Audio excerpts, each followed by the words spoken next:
Incline su rostro, amado, vamos a orar.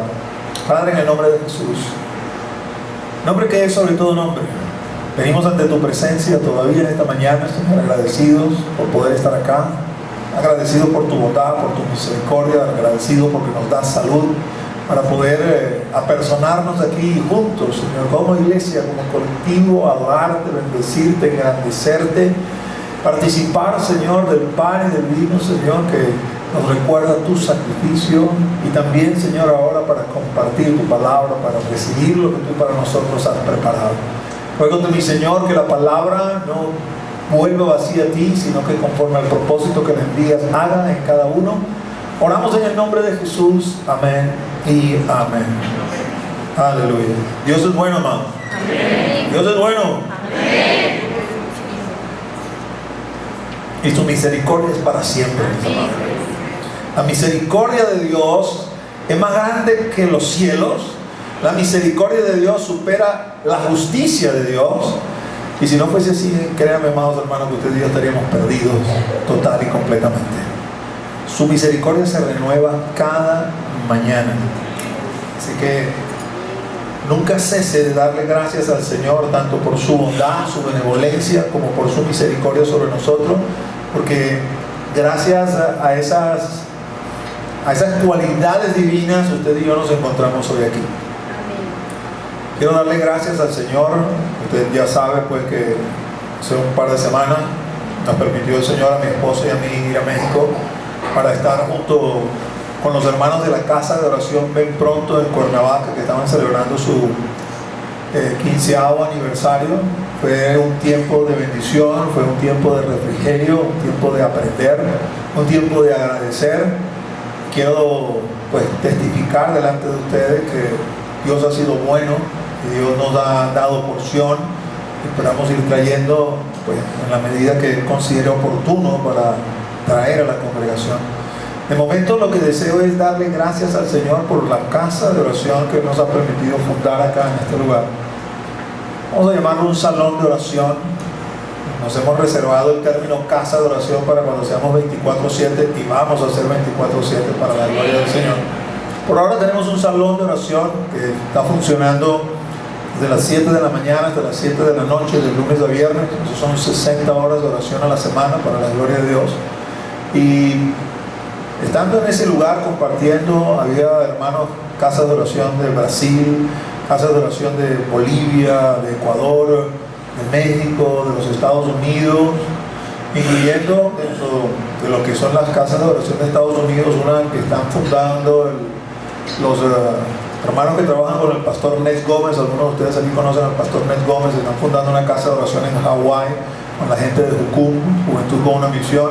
También estaban con nosotros en ese lugar compartiendo y escuchándoles hablar, escuchando sus testimonios, escuchando lo que el Señor ha hecho en esas casas de oración. No podía menos que darle gracias a Dios por todo lo que el Señor ha hecho con nosotros. Él ha sido bueno, Él nos ha impulsado, Él nos ha dado una revelación sin casi nosotros saberlo, y poder corroborar con ellos, pues muchos de ellos casas de oraciones, vamos a decir, veteranas, experimentadas. Me hacía darle gracias al Señor. Hablaba con un hermano, ellos tienen una casa de oración en Puebla, en México, y bueno, simplemente compartíamos testimonio. Él estaba realmente asombrado por lo que Dios había hecho aquí con nosotros, y yo estaba realmente asombrado también por lo mismo, porque yo decía, wow, Señor, eso no fue que ni que nos los inventamos ni nada, simplemente tú nos pusiste en el corazón y lo comenzamos a hacer, y colocaste gente dispuesta para hacerlo, especialmente la gente dispuesta para hacerlo. Porque él me decía, caramba, pastor, usted no sabe lo que tiene en esa congregación, porque nosotros después de años de trabajo, solamente hemos logrado 40 horas de oración en nuestra sala de oración. Y ustedes todavía no tienen un año de fundado, vamos a decir formalmente, aunque esto se está cocinando, vamos a decirlo así, desde el año 2009, 2010, y ya están orando 60 horas de la semana. Y definitivamente Dios tiene que estar allí, porque si no, no se puede explicar de otra forma. Yo glorifico el nombre del Señor. Escuchar hablar, por ejemplo, a Samuel Núñez de la Casa de Oración Ven Pronto, el director, colocando como una meta para el año que viene, vamos por la vigilia de la noche. Muchas de las enseñanzas tenían que ver con eso, y luego sentarme a conversar con él y darme cuenta que tienen prácticamente ninguna experiencia, hablarles de nuestras horas, de nuestras semanas de oración, de orando continuo en la noche, de nuestro tiempo de centinelas de oración. Decía, wow, pastor, qué tremendo, porque es que usted no sabe lo difícil que es la noche para poderlo lograr. Y tengo que decir, la verdad es que no lo sé, porque es que nos ha salido realmente natural y se ha hecho y listo, y el Señor ha estado con nosotros. Y ver que en otros lugares no ha sido así, no puedo menos que darle gloria y honra al Señor e invitarles a cada uno de ustedes, mis amados hermanos, a participar. Usted no sabe lo que se está perdiendo. Una casa de oración es uno de los espacios o escenarios más cercanos que tenemos a lo que la Biblia llama la restauración del tabernáculo caído de David. Porque parte de lo que se hacía en ese tabernáculo caído de David, en ese tabernáculo de David, mientras existió, esos 40 años que existió, era adorarle y orar de continuo delante de su presencia. Y me impresionó un hermano de IHOP, hermano Kirk Bennett, y él hablaba acerca de esto y nos compartía una revelación que él había tenido. Él le preguntaba al Señor, ¿qué es lo que tú tienes con el tabernáculo caído de David? ¿Por qué no vas a levantar el tabernáculo de Salomón, por ejemplo? De Moisés, que después expresado en el templo de Salomón. ¿Por qué el tabernáculo caído de David? Y él compartía con nosotros y dice, el Señor de repente me habló en unos términos, vamos a decir, tan humanos, tan nuestros, tan horizontales, que es realmente impresionante, porque él decía, el Señor solamente me dijo, porque lo extraño, porque me hace falta. Y entonces pensar, a ti te hace falta mi oración, a ti tú extrañas mi alabanza, mi adoración. Y en efecto es así, ¿no? El Señor nos ha amado con amor eterno, nos ha prolongado su misericordia, se ha empeñado con nosotros, una raza caída, por el simple hecho de que Él nos crió, de que Él nos formó, y anhela esa intimidad, esa comunión con nosotros, que es algo que realmente, wow, supera mi pensamiento. Hay un grupo de hermanas que está allí metidas. Ese grupo de hermanas han tenido experiencias sobrenaturales en ese lugar, escuchando la voz de Dios, escuchando a los ángeles cantando, literalmente experimentando Apocalipsis 4, el trono, los 4 seres vivientes, los 12, los 24 ancianos, los 4 seres vivientes, los 24 ancianos, miríadas de ángeles adorando. Si usted tiene tiempo en la semana, venga a ese cuarto de oración. No deje de hacerlo, participe, métase en la presencia del Señor. Tiene que tener obviamente su tiempo personal con Dios, pero también el Señor nos demanda tiempo como iglesia, y se ha abierto un espacio aquí para hacerlo. Así que yo de verdad le animo y le invito, amado, a participar en mi cuarto de oración.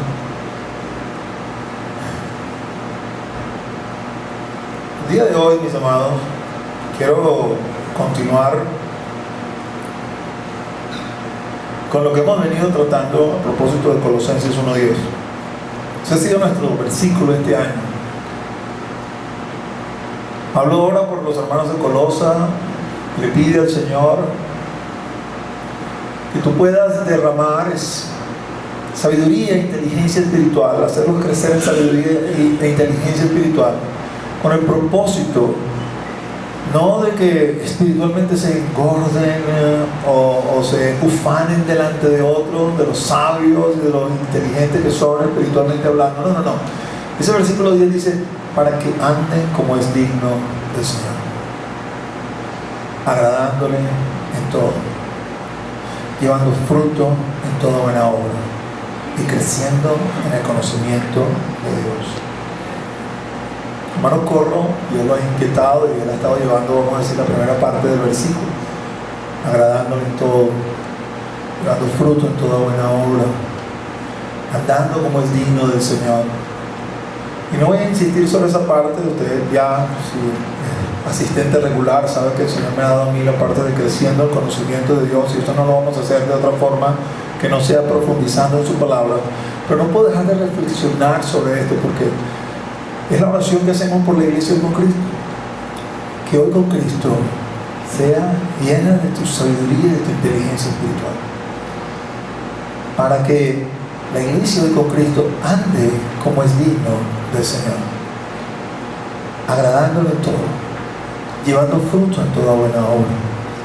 Cuando usted piensa en cada una de esas, andar como es digno del Señor, usted es un representante de Cristo sobre la faz de la tierra.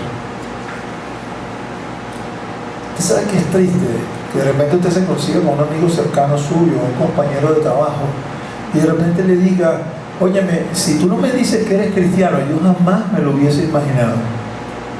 Porque es que me resulta tan difícil creer que Cristo pueda hablar así tan suciamente como tú hablas. Y no te eximes de groserías y de maldiciones, de improperios, de chistes groseros. Y ahora me sueltas eso de que tú eres cristiano. ¡Wow! Si es conocedor de la palabra, aunque simplemente por conocerla, porque no porque la palabra haya efecto en su corazón, pudiera citar de este versículo y dice: me cuesta tanto cómo concatenar eso y coordinarlo, no sé, que calce con el hecho de que se supone que los cristianos andan como es digno de su Señor, agradándole en todo. ¿Te desvives por agradarle a Él? O sea, ese principio de agradar de alguna forma va relacionado con el hecho de que le amamos. Usted ama a su cónyuge y usted trata de agradar a su cónyuge porque le ama. Usted ama a sus hijos, usted ama a sus padres. Y si el amor no es ese amor enfermizo, ¿no?, de los hombres, por ejemplo, que dicen que aman a sus esposas pero entonces le pegan y las insultan, eso no es un amor en realidad. Hay algo raro ahí, algo enfermo detrás de todo eso. Si amamos al Señor y decimos que Él es lo primero en nuestro corazón, estamos buscando de agradarle en todo y llevando fruto en toda buena obra. Como les dije, no quiero profundizar sobre eso, ya lo hizo Corro en su momento, pero quiero que piensen en este asunto de llevar fruto, ¿no? Porque usted dijo aquí, la mayoría de los que estamos aquí somos cristianos genuinos. Por lo tanto, quiere decir que somos pámpanos en función de cómo nos define Juan 15. Y estamos insertados en la vid verdadera, que no es otro sino nuestro Señor Jesús. Y nuestro Padre, que es el labrador, Él viene a revisar la vid y viene a revisar los pámpanos. Es decir, viene a revisarnos a nosotros. ¿Qué hace con el pámpano que al revisarlo lo ve que no está llevando fruto?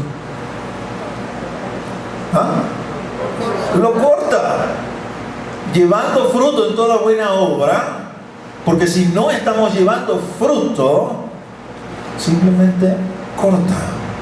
Ese pámpano está estorbando allí en la vid y por lo tanto lo corta y lo echa fuera al fuego, donde se van a quemar aquellos que ni siquiera conocen al Señor. Se convierte entonces, si se quiere, en un asunto de vida o muerte, este asunto de llevar fruto. Este asunto de llevar fruto no se trata solamente porque tenemos en medio de nosotros gente, vamos a decir, que tiene ese don natural de evangelizar. Hablan a diestra y a siniestra. Hablan, bueno, si alguien por error cuelga un saco en esa columna, ahí van a hablar a la columna pensando que es una persona. Ah, no, era el saco colgado en la columna. Porque a todo el mundo le quieren hablar, a todo el mundo le quieren decir, a todo el mundo se lo quieren comunicar, y eso no está mal. Y probablemente, como son de los que más hablan, más gente viene al Señor por su predicación, por su testimonio, y sí, eso es fruto. Pero no se está refiriendo solamente a ese fruto, porque cuando la Escritura habla del fruto del Espíritu, dice que es amor, que es paz, benignidad, gozo, fe, mansedumbre, templanza. Quiere decir que usted y yo tenemos que reflejar el carácter de Cristo. Usted y yo, en la medida que vamos creciendo en nuestro andar, tenemos que reflejar el carácter de nuestro Señor. No solamente tenemos que traer almas a los pies del Señor, pero dentro de traer almas a los pies del Señor y su carácter, wow, tenemos que decir por su carácter que usted no es otra cosa sino un niño en Cristo. Todo el tiempo anda peleando, gritando, con discusiones, etcétera, etcétera. Lea 1 Corintios 3 y véase ahí definido lo que es un niño en Cristo y cómo se refleja un niño en Cristo. El Señor no solamente quiere que usted traiga almas a sus pies, quiere que usted crezca y refleje el carácter de Cristo. Eso es lo que se refiere a llevar fruto. Y creciendo en el conocimiento de Dios. Esto es vital. Esto es parte de lo que es la vida eterna. Juan 17 dice: y esta es la vida eterna, que te conozcan a ti, el único Dios y a Cristo a quien tú has enviado. Quiere decir que en la medida que nosotros, ya hechos cristianos, comenzamos a conocerle y a profundizar en el conocimiento de Él, estamos viviendo la vida eterna. Cuando seamos finalmente despojados de este cuerpo para entrar en su presencia por toda la eternidad sin ya ninguna posibilidad de caer, lo que vamos a estar haciendo allí es profundizar en el conocimiento de Él. No va a alcanzar la eternidad para que le conozcamos. A eso es lo que nos vamos a dedicar. Pero Él dice, lo puedes hacer desde ahora y lo puedes hacer estudiando mi palabra. Y yo les decía hace unas semanas atrás, cuando comencé el estudio de lo que tiene que ver con Romanos 6, 7 y 8, les decía, muchas de las cosas que pasan en mi oficina cuando gente viene a hablar conmigo es simplemente el resultado de que ignoran su identidad en Cristo Jesús. No saben quiénes son en Cristo Jesús. Literalmente ignoran en qué consiste ser cristianos y qué es lo que sucede cuando usted se hace cristiano. Casi como que hubiesen abrazado una corriente, una moda, y se montaron en esa corriente y esa moda, y después no saben qué hacer con eso porque no saben realmente lo que son. La ignorancia de la palabra les impide dar el fruto que tienen que dar. O como lo dice el profeta Oseas, mi pueblo perece porque le falta conocimiento. Entonces usted lo ve que son llevados de viento de doctrina de aquí y por allá, o son abatidos con cualquier prueba, con cualquier calamidad, porque ignoran quiénes son en Cristo Jesús. Así que nos hemos dado la tarea de estudiar, ya concluimos el estudio del 6 y del 7, y yo les dije, les sugerí, les dije, mira, haga un resumen, escriba un párrafo que le resuma lo que usted va estudiando y declárelo, porque lo que está declarando es la palabra. No se invente nada allí, no comience como que usted está tratando de forzar su mente con una suerte de mantra o de pensamiento positivo. No, usted simplemente está agarrando la palabra, la está poniendo en palabras, para que la redundancia, que usted puede entender, y entonces la están declarando como para evidenciar y mostrar, esto es lo que yo soy, esto es lo que esta porción me enseña. Y de hecho, le sugerí un resumen para el 6 y uno para el 7, que van a aparecer ahí en pantalla. Del capítulo 6, Romanos 6, esto es lo que hemos resumido. He sido libertado del pecado mediante la muerte expresada en el bautismo y constituido siervo del Dios Altísimo. El día que usted y yo nos bautizamos, ese día nos morimos y nos enterraron. Y salimos de esas aguas constituidos, hechos siervos de Dios. Por lo tanto, procuraré la santidad en mi vida, visible para mí y para los demás. La santidad, mis amados, no es un estado místico. La santidad no es que usted tiene todas las mañanas que pararse y revisarse la espalda a ver si le están saliendo alas o si están plumando, porque entonces usted va a volar. No, la santidad no tiene nada que ver con eso. La santidad o santo significa apartado. Apartado del pecado, apartado para Dios. Quiere decir que usted manifiesta en su vida que está apartado del pecado y que está apartado para Dios. Y no tendré otro propósito en mi nueva vida que no sea alcanzar la vida eterna. Es decir, un vivir siempre al lado de nuestro Señor Jesús con el fin de conocerle más profundamente. Y cuando se trata del capítulo 7, este fue el resumen que hicimos. He nacido bajo una ley llamada del pecado. Esta se manifiesta cuando me expongo a la ley de Dios y me cautiva para que haga lo malo. Cuando nazco de nuevo, me hago consciente de esta realidad y me percato que la ley de Dios está en mi ser interior, renovado, y que la ley del pecado está en mi cuerpo aún no regenerado. Por lo tanto, vivo en una lucha constante entre mi verdadero yo y el pecado que está en mi cuerpo. Eso es lo que nos dice el 7. ¿Quiere decir, pastor, que los cristianos todo el tiempo estamos peleando contra nosotros mismos? Exactamente eso es lo que les quiero decir. Usted está allí sentado, muchos de ustedes están allí sentados y están distraídos. Su mente anda volando por otro lado. Ese es el enemigo, pero ese es su carne también. porque en su carne habita el pecado. Muchos están ahí sentados, están luchando contra el sueño, y otros no luchan, sino que dejan que el sueño los vence y se duermen. Tienen que batallar y pelear, porque su cuerpo no quiere que usted reciba la palabra. Y si usted se duerme y anda distraído, usted no va a recibir absolutamente nada. Únicamente va a salir de aquí con una conciencia lavada de que yo entré al culto y escuché. Pero escuchó algo que le entró por aquí y salió por el otro lado, que no le hace ninguna clase de efecto. Y eso es una lucha mínima de la cual estoy hablando, porque obviamente hay luchas muchísimo más grandes. Es tal que ni siquiera está aquí con nosotros porque no pudo ni siquiera pararse de la cama, ¿no? La lucha de su cuerpo ahí, Sabanás y Cogianás y Almohadanás lo atrapó y no lo dejó pararse y no vino. Y digo, bueno, por lo menos vine, pastor. Ok, muy bien, pero no se traiga la almohada, sacúdasela. Hay que pelear la buena batalla de la fe. Y la buena batalla de la fe es pelear contra nosotros mismos. Su enemigo no es su esposa ni su esposo. ¿No? Usted, esa frase que duermo con el enemigo, usted duerme con el enemigo, se duerma solo, porque el enemigo es usted mismo. ¿Yo? No es que tú duermes con el enemigo porque está casado y entonces así estoy durmiendo con el enemigo. No, el enemigo somos nosotros mismos. Luchamos contra nosotros mismos, porque nuestra carne nos echa la partida para atrás. Pablo, cuando entiende esto, y déjeme decirle algo, usted no puede entender esto si no es por revelación. El Espíritu Santo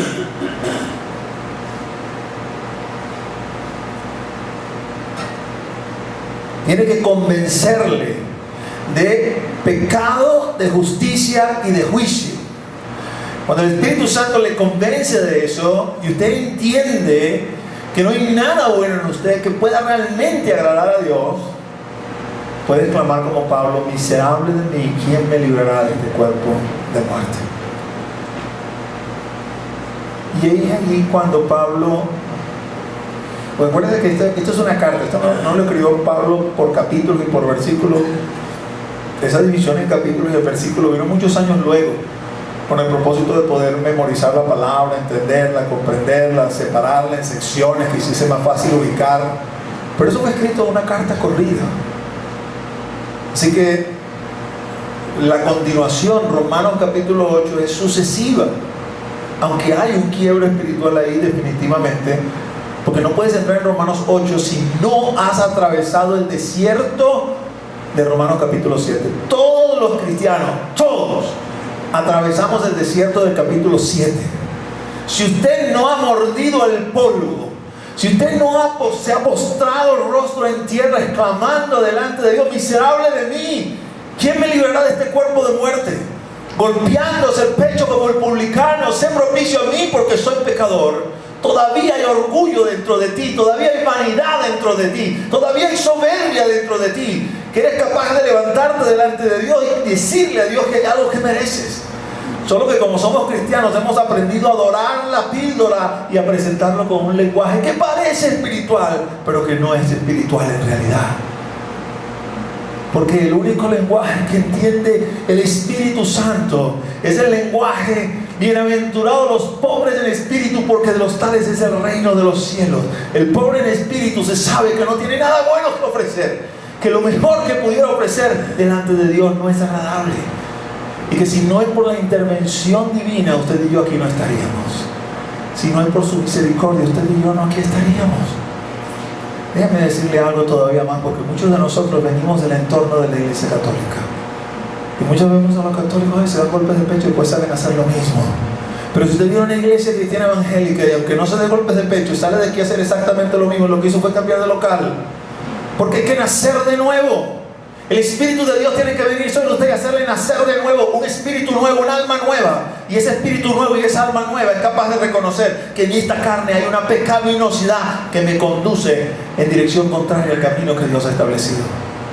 Cuando finalmente entendemos eso, es que podemos entrar en el glorioso capítulo 8.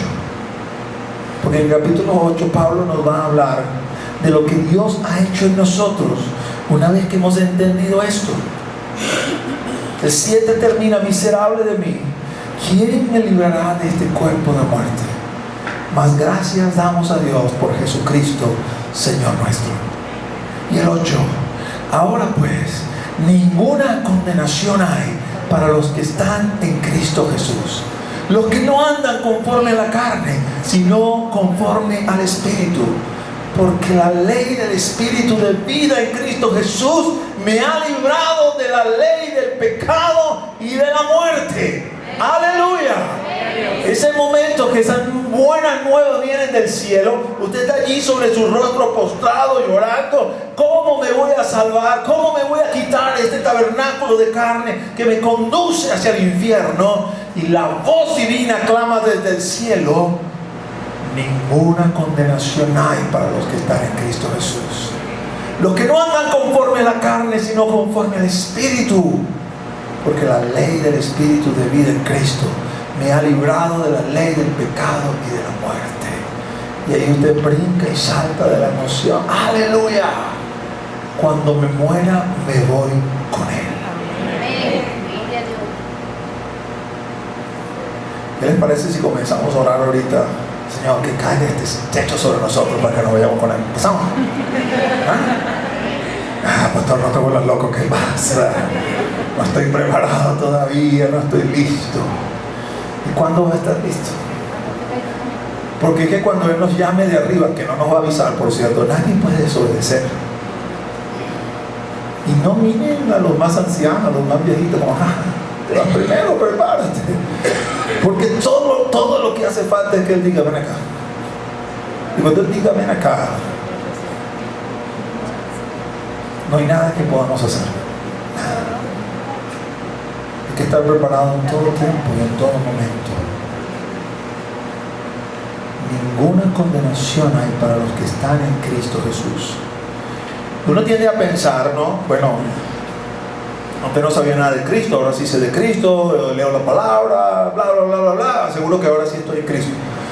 Pablo dice, ya va. Antes de que te apures a concluir que estás en Cristo, debes saber algo. Los que están en Cristo son los que no andan conforme a la carne, sino que andan conforme al Espíritu. Es decir, tú puedes estar en la iglesia, pero puedes andar conforme a la carne. Y eso es peligrosísimo, porque te estás engañando a ti mismo. Hay que estar en la iglesia, sí, porque Él nos ha llamado a esta comunidad. Esta comunidad debe existir por muchas razones, ¿no? La primera de las razones es el cuerpo de Cristo. Hay gente que dice, no, yo a la iglesia no voy, yo no me congrego para acá. Esas iglesias son un poco hipócritas, Estás hablando del cuerpo de Cristo. Cristo amó a su iglesia tanto que se entregó por ella. Nosotros amamos todo lo que Cristo ama y aborrecemos todo lo que Cristo aborrece. Amén. Amén. Déjeme repetir eso. Nosotros amamos todo lo que Cristo ama. Amén. Y Cristo ama a su iglesia. Amén. Y es que es en medio de la iglesia que nos amamos unos a otros como Él nos ha amado. Y en eso el mundo conoce que nosotros somos sus discípulos. Pero no es venir a la iglesia que tengo que venir, es andar en el Espíritu. Ninguna condenación hay para los que están en Cristo Jesús. Los que no andan conforme a la carne, sino conforme al Espíritu. Así que en este capítulo Pablo se da la tarea de mostrarnos qué es andar en la carne, qué es andar en el Espíritu, para que lo sepamos reconocer. Y si al reconocerlo nos damos cuenta que estamos andando en la carne, huyamos de esa posición y nos movamos a la posición que Cristo anhela y desea que nosotras, sino andar en el Espíritu, en la perfección y en el detalle que Dios hace y da a todas las cosas. Esto, y Pablo recibe una tremenda revelación y no se ahorra nada, todo lo presenta para que también nosotros lo conozcamos. Dice, había una ley anterior a esta ley que estaba llevando a la humanidad cautiva. Esa es la ley del pecado y de la muerte. Pero Él ha introducido una nueva ley, la ley del Espíritu de vida en Cristo Jesús, que sobrepasa la ley del pecado y de la muerte. La ley del pecado y de la muerte es como la ley de la gravedad. Es decir, La ley de la gravedad es una ley física. Usted no puede violentar esa ley. Si usted, no sé, se sube a la Torre Británica y no sé, grita y Jerónimo, voy a volar, y se lanza, dará 2 o 3 brazadas y después ¡pum! Esa es la ley de la gravedad. No la puedes vencer por ti mismo ni por tu propia fuerza. Pero también existen lo que se llama en la física los principios de la aerodinámica. Y cuando aplicas los principios de la aerodinámica, entonces un monstruo como un 747 que pesa cualquier cantidad de toneladas y es gigante, puede volar y vence la ley de la gravedad. La ley del espíritu de vida en Cristo Jesús es exactamente como esto, como esos principios de aerodinámica que nos permiten vencer la inevitable ley de la gravedad que nos impulsa hacia abajo, la ley del pecado y de la muerte. Pero un detalle a tomar en cuenta es que de la misma manera, cuando en estos tremendos aparatos se comete alguna suerte de error que va en contra de estos principios de la aerodinámica, ahí viene esa aeronave y cae a tierra. Nosotros debemos caminar en esa ley de espíritu de vida en Cristo Jesús en función de los parámetros que esa ley establece. Los parámetros no los establecemos nosotros. Nosotros no nos inventamos un Dios a nuestra medida. Dios ya está revelado en la Escritura. Y en esos parámetros se mueve la ley del espíritu de vida en Cristo Jesús. Si quebrantamos los parámetros, lo que va a entrar en acción es la ley del pecado y de la muerte una vez más. Lo triste de todo esto, o lo peligroso, más que lo triste, lo peligroso de todo esto, es que cuando se trata de un aeroplano, usted va a saber inmediatamente algo hicieron mal con los principios de la aerodinámica, porque ahí mismo se cayó el avión y ya, cotuplum, se estrelló, algo pasó, inmediato. Pero en el caso de nosotros no es necesariamente inmediato. Es decir, usted puede estar viniendo a la iglesia, estando en medio de nosotros como si fuera de nosotros, pero no es de nosotros, aparentando que en su vida está actuando la ley del espíritu de vida en Cristo Jesús, pero realmente lo que está actuando en su vida es la ley del pecado y la muerte. Y muchas veces cuando esto sucede, el último en darse cuenta es la persona afectada. Y el ruego que hacemos a Dios es que se dé cuenta antes de que se estrelle, porque el estrellarse en el mundo espiritual es tan letal como el estrellarse en un avión. El índice de supervivencia en un accidente aéreo es casi 0. Hay muchísimos más accidentes de tránsito que los que hay de accidentes aéreos. Pero la tasa de supervivencia de un accidente de tránsito supera por un número grande la tasa de supervivencia de accidentes aéreos. Los accidentes aéreos, la muerte es prácticamente inminente, inevitable. Lo mismo sucede con el accionar de la ley del espíritu de vida en Cristo Jesús y de la ley del pecado. Así que nosotros, mis amados, tenemos que tener cuidado. Tenemos que tener cuidado. Oye, ponme la lámina, por favor. Ahora pues, ninguna condenación hay para los que están en Cristo Jesús, los que no andan conforme a la carne, sino conforme al Espíritu. Porque la ley del Espíritu de vida en Cristo Jesús me ha librado de la ley del pecado y de la muerte. Los siguientes versículos 3 y 4. 3 y 4. Van a ratificar esto. Porque lo que era imposible para la ley, por cuanto era débil por la carne, Dios, enviando a su Hijo en semejanza de carne de pecado, y a causa del pecado, condenó el pecado en la carne, para que la justicia de la ley se cumpliese en nosotros, que no andamos conforme a la carne, sino conforme al Espíritu. Después de hacer su introducción con esta buena noticia acerca de la ley del Espíritu de vida en Cristo Jesús, nos explica o nos recuerda el precio que tuvo que pagar Dios para lograr esto en nuestras vidas. Lo que era imposible para la ley por cuanto era débil por la carne.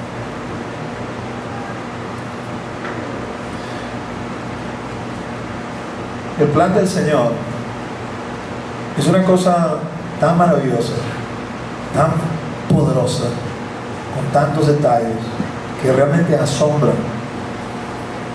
Pídele al Señor que le dé mayor revelación con respecto al reino, mayor revelación con respecto al Evangelio, con respecto a lo que Él ha venido a hacer.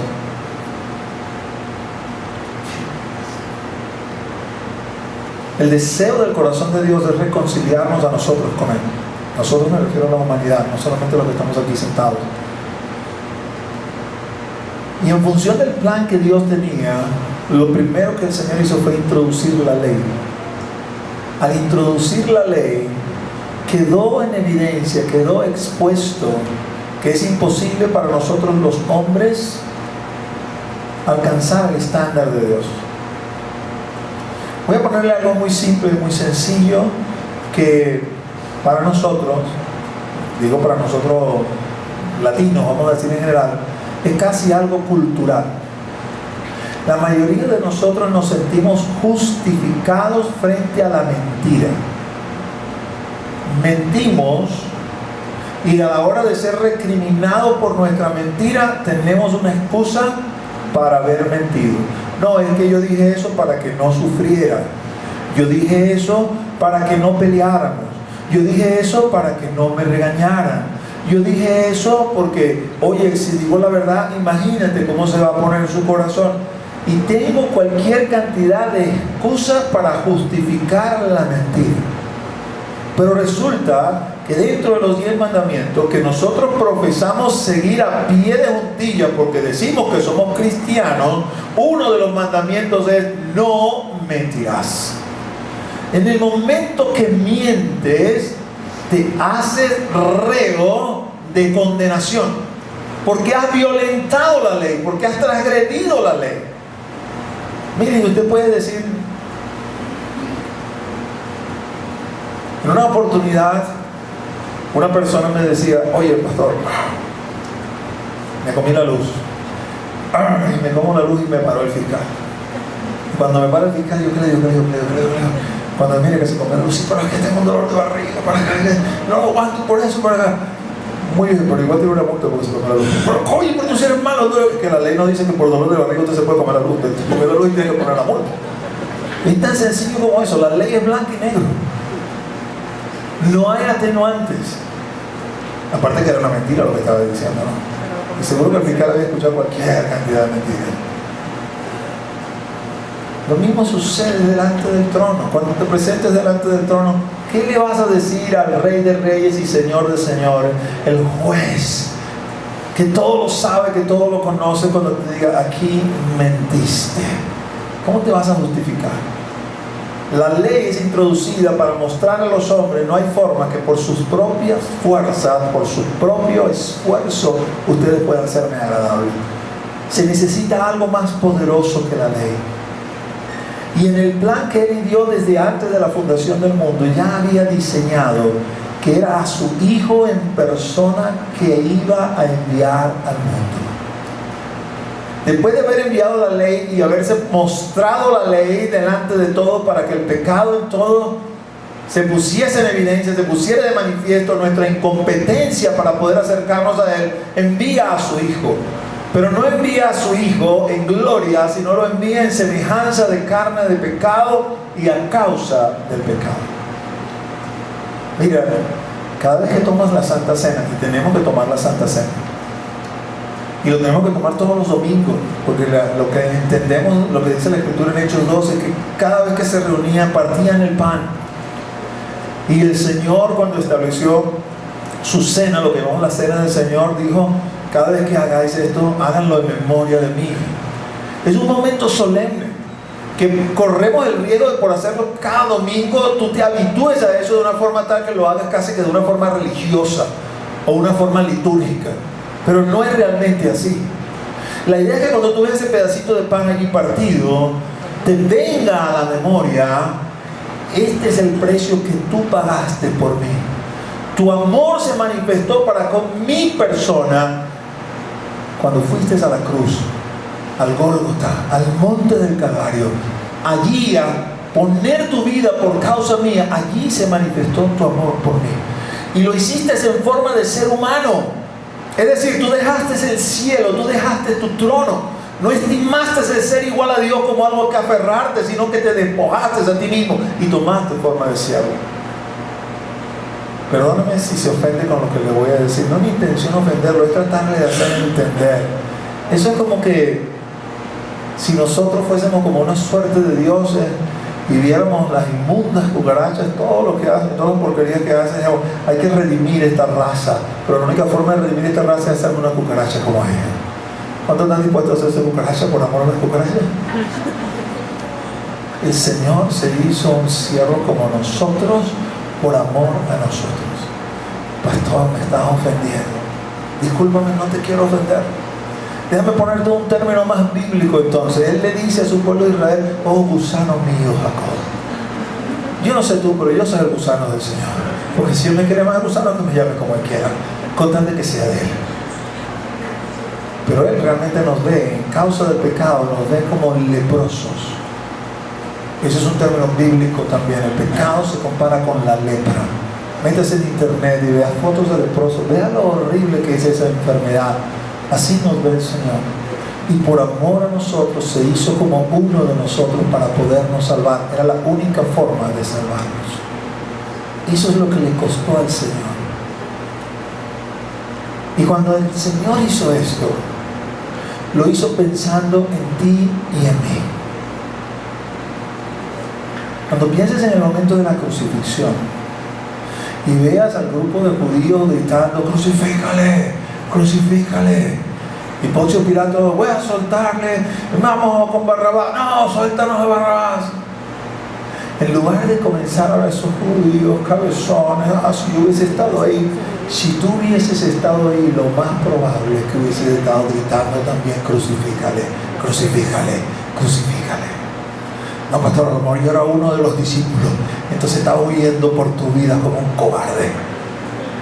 Porque eso fue exactamente lo que hicieron los discípulos en el momento de la cruz. Lo dejaron solo. Porque cuando Él murió allí, solo, por amor a ti y a mí, nosotros, pastor, pero yo viví muchos años después, sí, pero con el mismo pecado del principio de los hombres. A mente que el Señor ya sabía que tú y yo íbamos a creer. Él oró por nosotros en Juan 17. Dice: yo oro no solamente por esto, sino por los que han de creer por la palabra de esto, refiriéndose a nosotros. Así que estamos en su mente, en su corazón. Cuando su corazón explotaba por causa del pecado, le estaba pensando tu nombre. Ese es el precio que pagó por nosotros. Y pagando ese precio, condenó al pecado en la carne. Ese cuerpito que tanto cuida, que tanto venera, que tanto te empolva, que tanto te peina, que tanto lo cuida, y no es que no tienes que cuidarlo, porque finalmente el cuerpo sigue siendo de Él, pero está condenado. El pecado en esa carne quedó condenado. Condenó al pecado en la carne para que la justicia de la ley se cumpliese en nosotros. Así que irremisiblemente, sin que haya lugar a ninguna duda ni que se pueda hacer de una forma diferente, usted y yo vamos a morir esta muerte física, porque es necesario que esta carne nos sea quitada de encima. Y la forma natural de quitar la carne de encima es por medio de la muerte. Él nos va a dar esperanza con respecto a nuestro cuerpo, pero lo que Él quiere que entienda es: tu cuerpo lucha en contra de tu carne y de tu espíritu para que no hagas lo que tienes que hacer y en lugar de terminar en salvación, termines en condenación. Fíjate cómo sigue diciendo esa porción.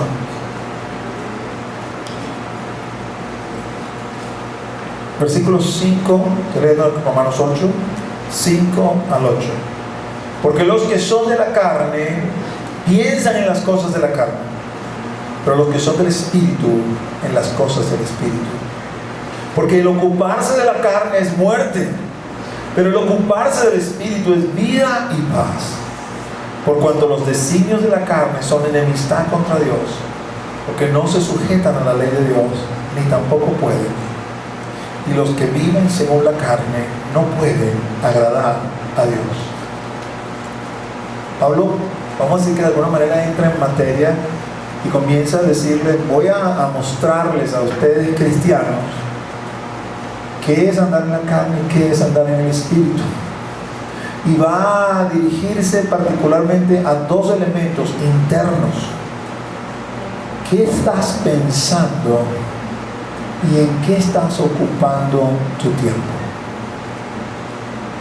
Dice que los que son de la carne piensan en las cosas de la carne. Dice que el ocuparse de la carne es muerte.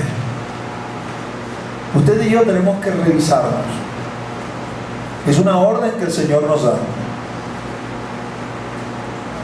Porque a veces damos las cosas por sentado. Bueno, ya yo creí. Sí, ya creíste. ¿Cuándo creíste? Ayer, anteayer, 10, 15, 20 años. Eso ya pasó, eso ya sucedió. Eso ya quedó en el pasado. Ahora vivimos un día hoy. Y hoy tienes que tener la misma fe o más fe que la que tuviste al principio. No puedes haberla perdido en el camino porque has retrocedido. A veces se hacen comparaciones entre lo carnal o lo de este mundo físico con lo espiritual que no calzan, porque los principios en el mundo espiritual son diferentes a los principios del mundo físico. Como por ejemplo, hijo siempre hijo. Lea Romanos capítulo 11 y vea que usted y yo somos hijos adoptados y que ese contrato de adopción se puede romper.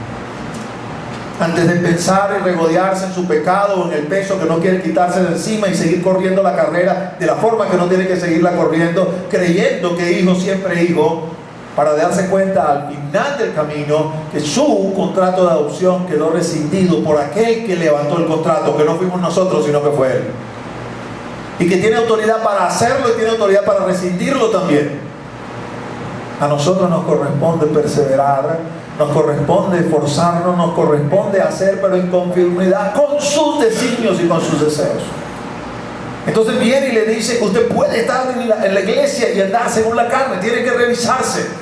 Pablo le dice a los hermanos de Corintios, capítulo 2, versículo 13, examínese cada uno para saber si está en la fe.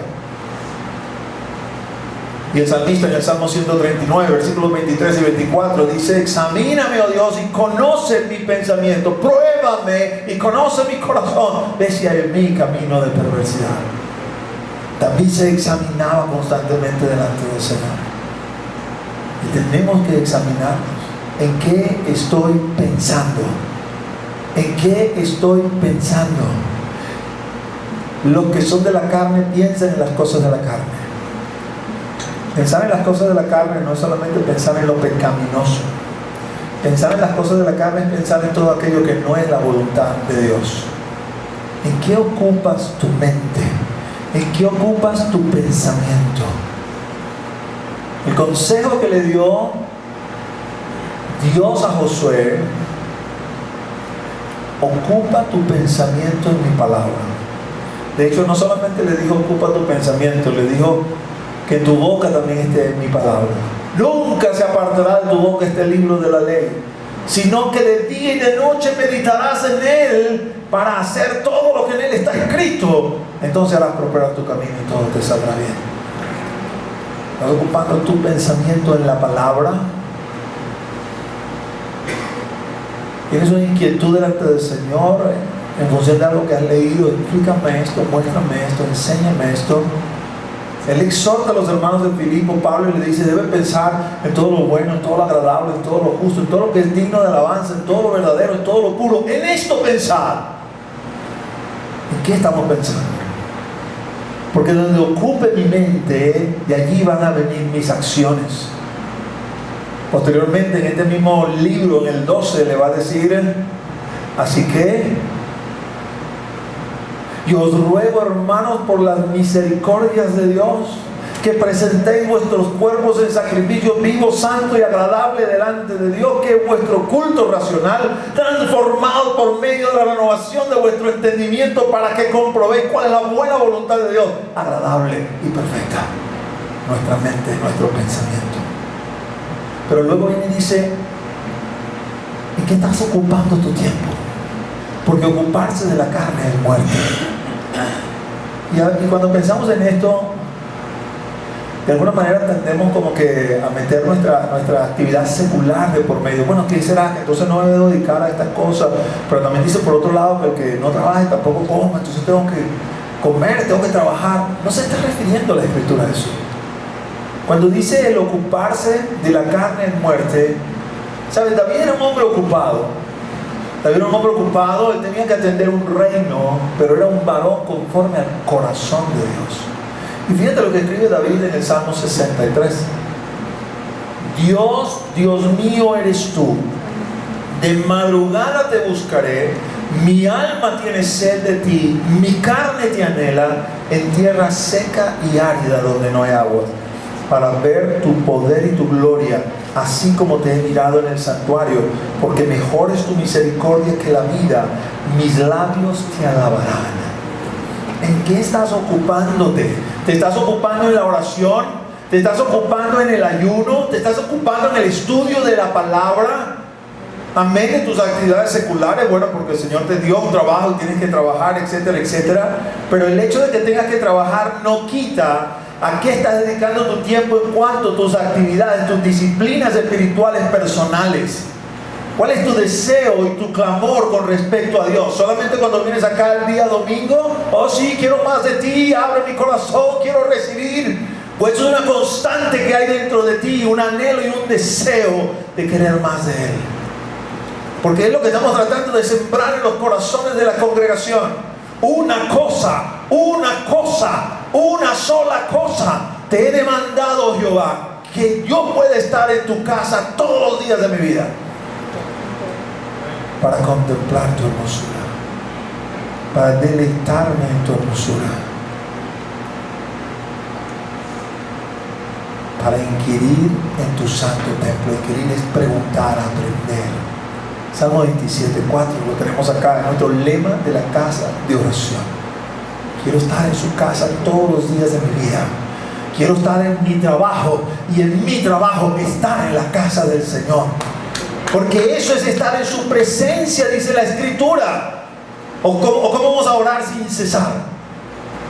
Orar sin cesar quiere decir ora cuando estás en el baño, ora cuando te estás bañando, ora cuando estás trabajando, ora cuando estás manejando, ora cuando... No dice, eso no tiene que ver con tu tiempo de oración personal, que cierras tu puerta para orar con Dios. Es tu actitud de oración de continuo. Porque tanto usted como yo estamos en la misma condición de Elías o de Eliseo, que podía fácilmente decir, vive Jehová en cuya presencia estoy. Conocían la presencia de Dios, anhelaban y deseaban la presencia de Dios. Mejor es un día en tus atrios que 1000 fuera de ellos. ¿En qué ocupas tu tiempo?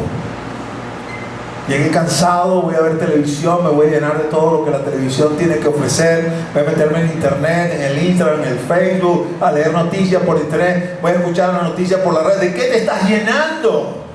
¿En qué estás ocupando tu tiempo? ¿Estás edificándote? ¿Estás creciendo? ¿Estás buscando más de Él? ¿Estás anhelando más de Él? Porque todo lo demás son fuentes del mundo, y con eso te estás llenando. Eso es ocuparse de la carne.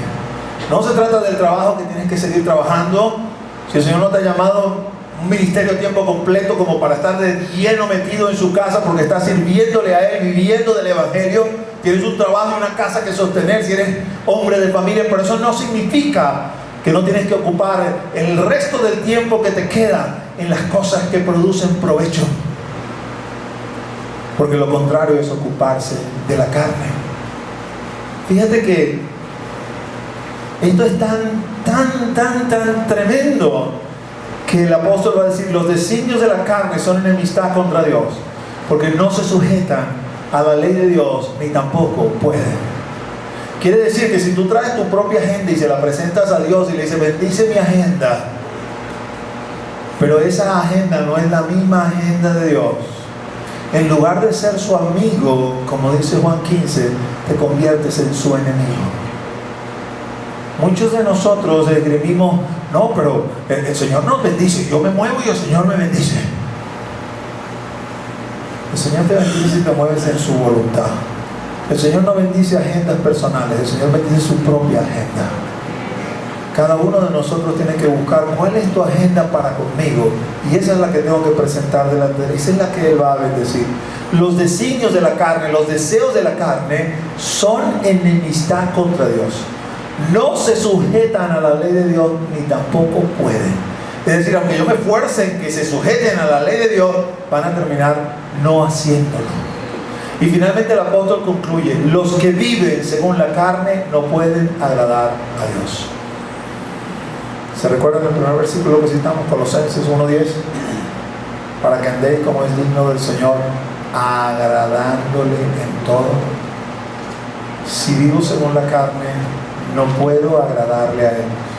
Si yo estoy en medio de su rebaño, y en medio de su rebaño soy un cristiano carnal, o lo que es lo mismo, debe ponérselo en otra definición para que quizás lo entienda mejor. Es la definición que da Juan en Apocalipsis capítulo 3. Un cristiano carnal es lo mismo que un cristiano tibio. En esa amonestación que hace a la Odisea, ojalá fuese frío o caliente. El caliente es el cristiano de verdad, el cristiano espiritual. El frío es el que ni siquiera conoce al Señor. Pero el tibio es el cristiano carnal. Está en medio de nosotros, pero no es de nosotros, porque no anda conforme al Espíritu, anda conforme a la carne. En palabras de Pablo, no puede agradar a Dios. En palabras de Juan, te vomitaré de mi boca. No tendrás parte conmigo. Entonces usted sabe que es triste que estemos aquí guapeando, peleando, esforzándonos para no alcanzar aquello para lo cual fuimos alcanzados, simple y llanamente porque no queremos morir a nuestra carne, porque no queremos rendir nuestra carne, porque no quiero estar en el lugar donde Él quiere que yo esté, porque no me quiero casar donde Él quiere que yo me case, porque no quiero estudiar lo que Él quiere que yo estudie, porque no quiero involucrarme en el ministerio que Él quiere que yo me involucre, porque no quiero hacer lo que Él quiere que yo haga. No, yo tengo una mejor agenda, Señor, que te va a agradar a ti también. Y Él dice, no, son designios de la carne, deseos de tu carne, deseos de tus ojos, anhelos de tu corazón que yo no he puesto allí, que yo no bendigo, no me son agradables.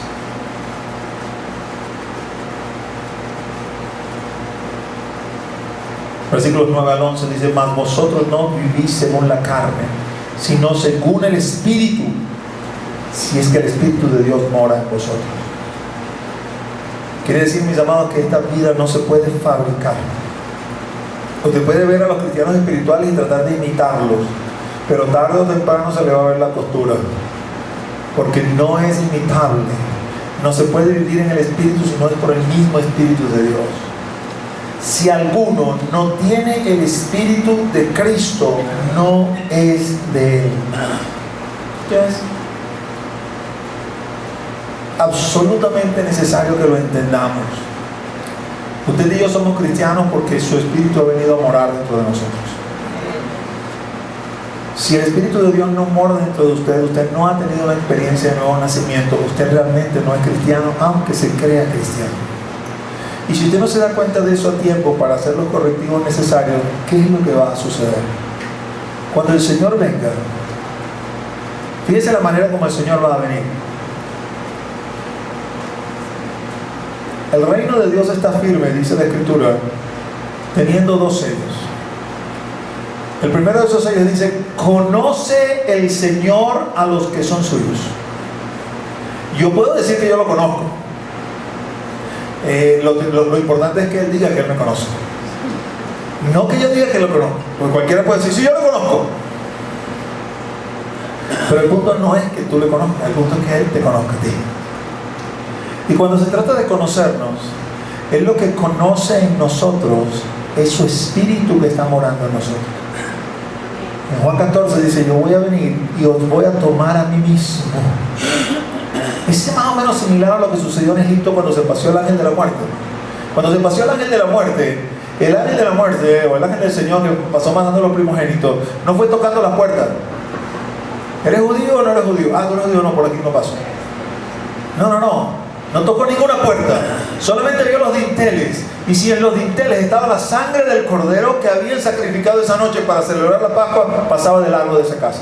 Pero si no había sangre, aunque fuese la casa de un judío, ahí entraba y mataba a los primogénitos, porque era la sangre en el dintel lo que hacía la diferencia.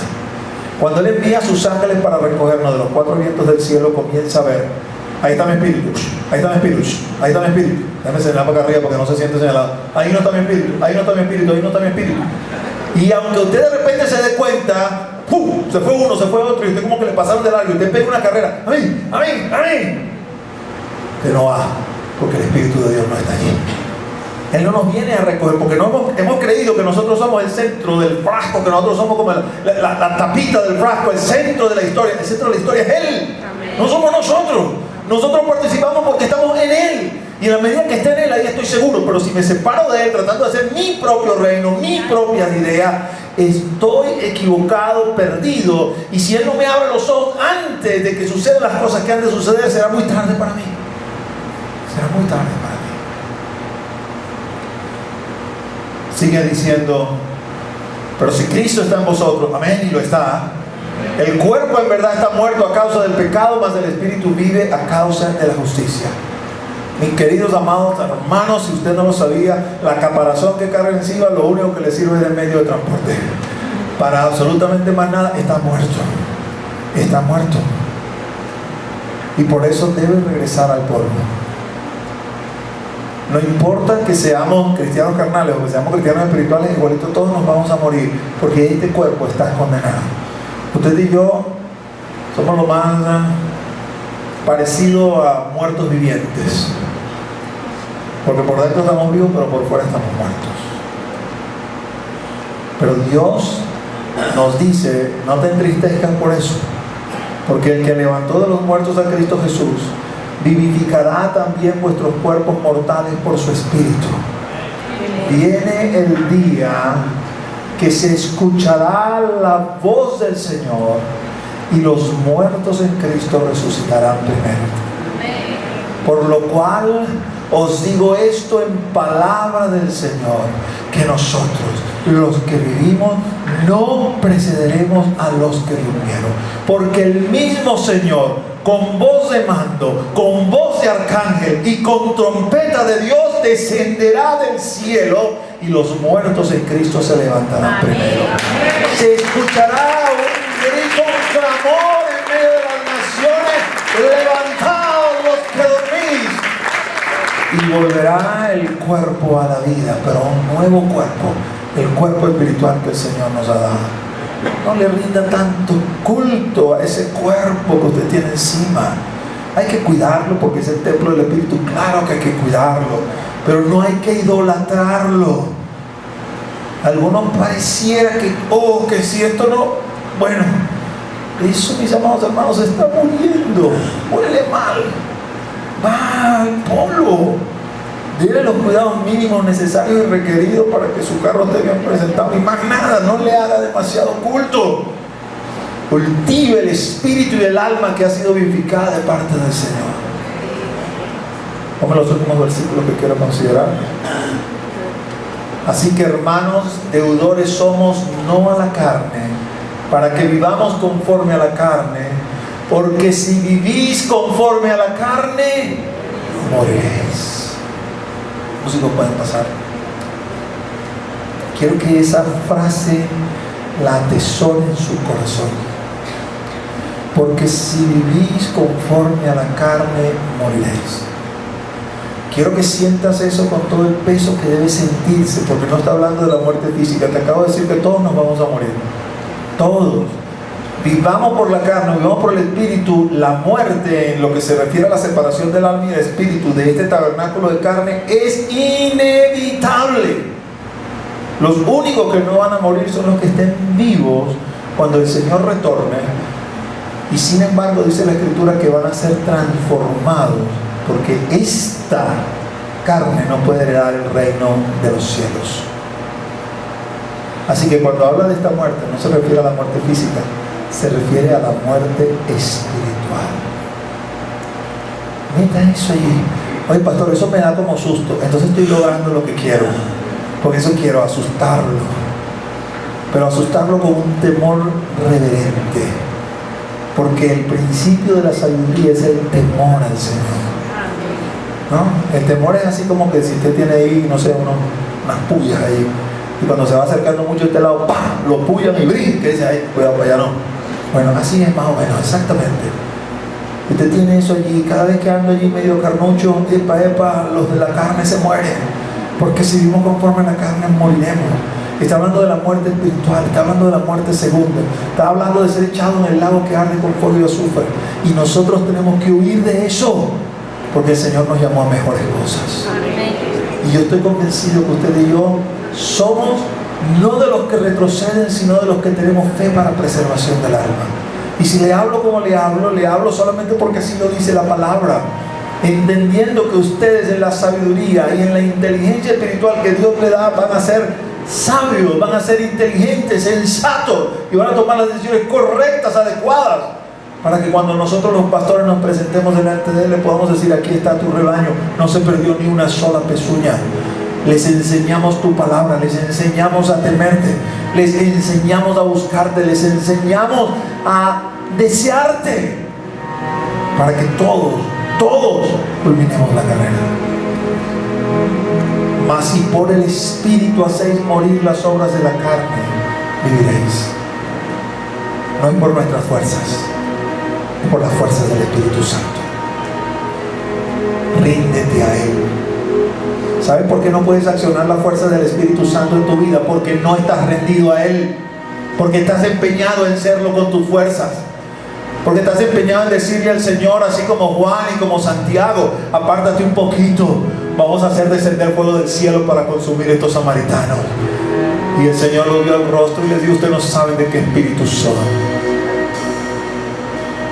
Hay que rendirse. Y cuando nos rendimos a Él, no como yo quiero, sino como tú quieres, su poder se manifiesta sobre nosotros.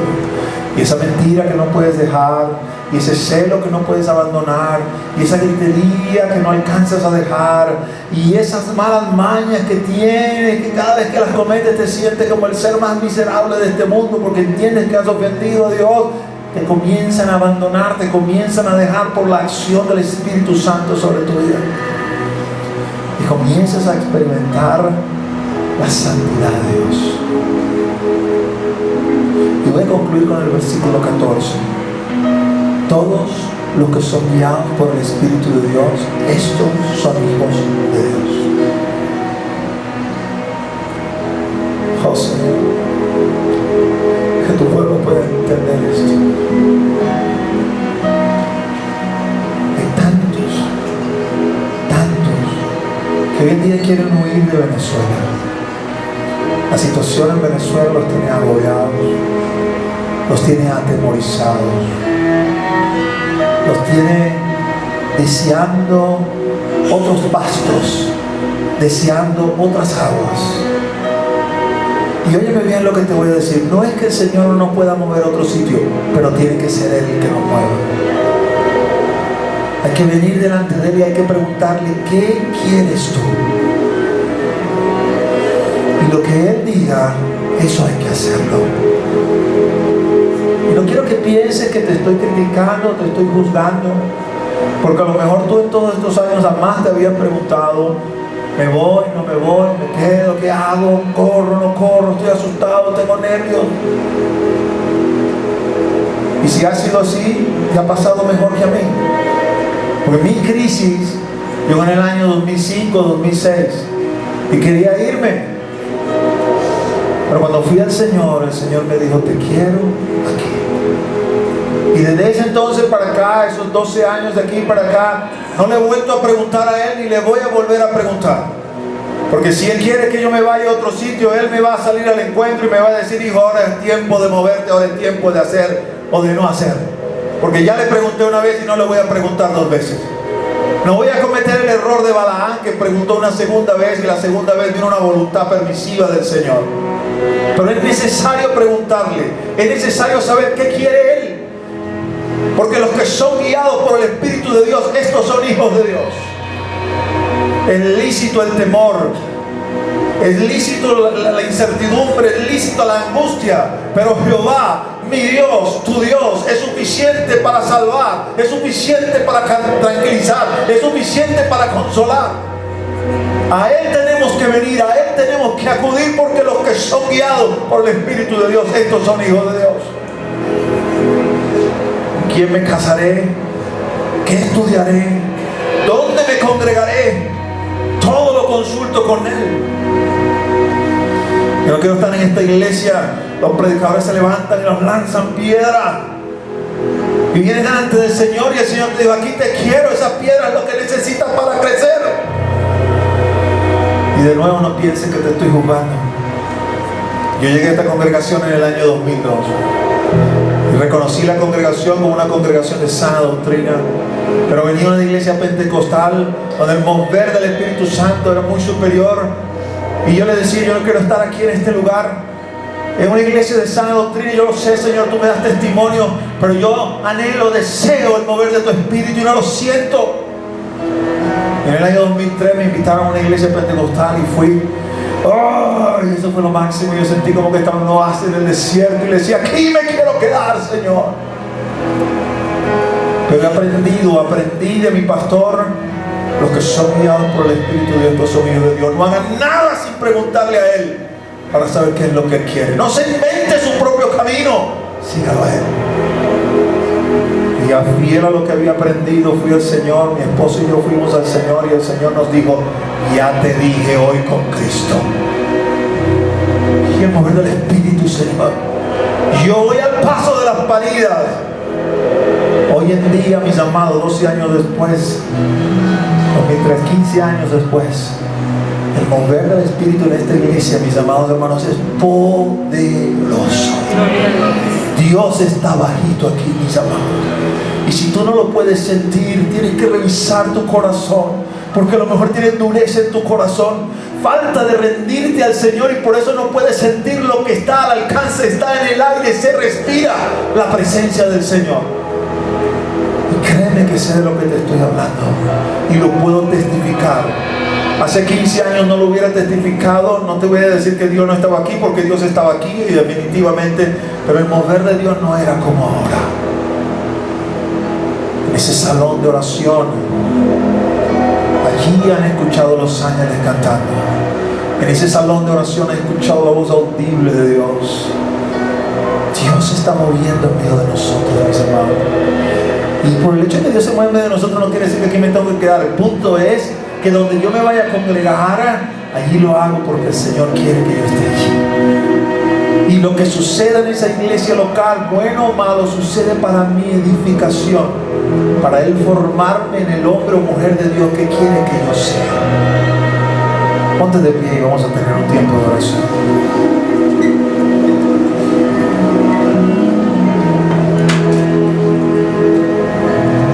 Levanta tus manos hacia el cielo. Quiero que los hombres oren con manos levantadas hacia el cielo en todo lugar. Y ahí abre tus labios. Abre tus labios y comienza a hablarle a tu papá. Comienza a decirle a él: papá, aquí estoy delante de ti. Padre, aquí estoy delante de ti. Ven sobre mi vida y tócame. Espíritu de Dios, ven sobre corazones endurecidos que hay en esta sala, Señor, y derrítelos con tu amor el día de hoy, Señor. Que ningún alma, Señor, de las que está aquí sentada, parada delante de ti en tu presencia hoy, de esta sala como ha entrado, Señor, sino que el fuego y el poder de tu Espíritu comiencen, Señor, a moverse en sus entrañas, a moverse en su interior, en el nombre de Jesús. Aleluya, Señor.